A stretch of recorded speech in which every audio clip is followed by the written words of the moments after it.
How to clear cache on Android. Hey everyone, welcome back to the channel. In today's video, I will show you how to clear cache on Android.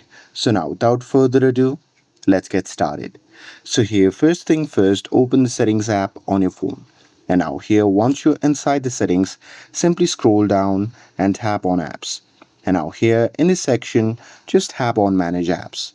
And now here, once you're inside this section, you'll see the list of apps that are installed on your device. Now from here, you can simply scroll down and select the app whose cache you want to clear.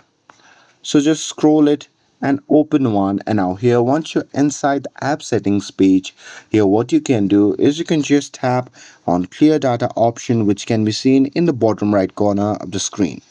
And now here from the pop-up menu, just select clear cache and confirm it by tapping on OK.